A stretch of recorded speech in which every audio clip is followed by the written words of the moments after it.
10 truck অস্ত্র চোরাচালান মামলা দেশের আলোচিত মামলাগুলোর মধ্যে একটি।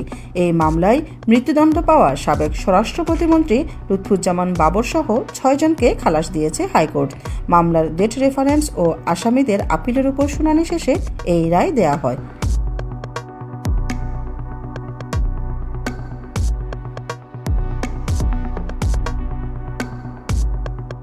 বিচারপতি মোস্তফা জামান ইসলাম ও নাসরিন আক্তারের হাইকোর্ট বেঞ্চে এই রায় দেয়া হয়েছে।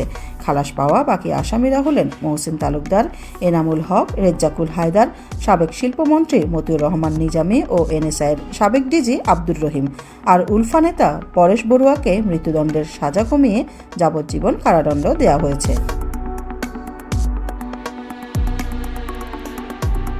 এছাড়া আরও 6 জনকে মৃত্যুদণ্ডের সাজা কমিয়ে 10 বছর করে কারাদণ্ড দিয়েছে উচ্চ আদালত।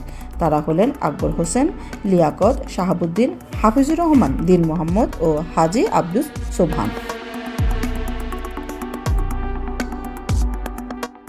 রায়ে বলা হয়েছে, সাবেক স্বরাষ্ট্র প্রতিমন্ত্রী বাবর সহ 4 জন আসামিদের বিরুদ্ধে 10 ট্রাক অস্ত্র নিয়ে কোনো ধরনের সম্পৃক্ততার প্রমাণ পাওয়া যায়নি। তাই এই 4 আসামিকে খালাস দেওয়া হলো।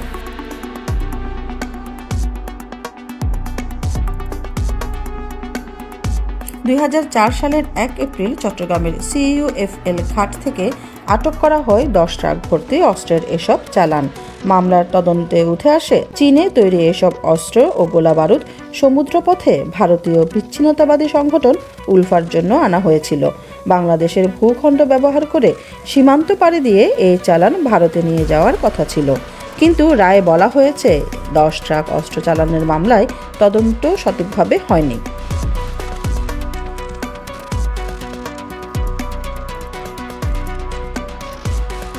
বিএনপি জামায়াত জোট সরকারের আমলে এসব অস্ত্র ও গোলা বারুদের সর্ববৃহৎ চালান ধরা পড়ার পরে সারা দেশে ব্যাপক চাঞ্চল্যের তৈরি হয়।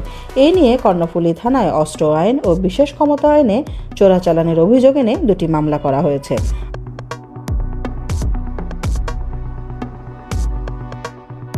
2014 সালের 30 জানুয়ারি 2টি মামলার মধ্যে চোরাচালান মামলায় বিশেষ ক্ষমতা আইনে সাবেক শিল্পমন্ত্রী ও জামায়াতের আমির মতিউর রহমান নিজামী, সাবেক স্বরাষ্ট্র প্রতিমন্ত্রী লুৎফুজ্জামান বাবর এবং ভারতের বিচ্ছিন্নতাবাদী সংগঠন উলফার সামরিক কমান্ডার পরেশ বড়ুয়া সহ 14 আসামিকে মৃত্যুদণ্ড দেয় চট্টগ্রামের স্পেশাল ট্রাইব্যুনাল 1-এর বিচারক। অপরদিকে অস্ত্র আইনে করা অন্য মামলায় যাবজ্জীবন কারাদণ্ড দেয়া হয় এসব আসামিদের। বিচারিক আদালতের রায়ের পর 2014 সালের 6 ফেব্রুয়ারি রায়সহ মামলার নথিপত্র হাইকোর্টের ডেথ রেফারেন্স শাখায় আসে, যা ডেথ রেফারেন্স মামলা হিসেবে নথিভুক্ত হয়। অন্যদিকে কারাগারে থাকা দণ্ডিত আসামিরা সাজার রায়ের বিরুদ্ধে 2014 সালে হাইকোর্টে পৃথক আপিল করেন। জামায়াতের আমির মতিউর রহমান নিজামী ও এনএসআইয়ের সাবেক ডিজি আব্দুর রহিম মারা যাওয়ায় তাদের এই মামলার রায় থেকে বাদ দেওয়া হয়েছে। তবে অন্য মামলার আপিল নিষ্পত্তি না হওয়ায় এখনই মুক্তি মিলছে না খালাস পাওয়াদের।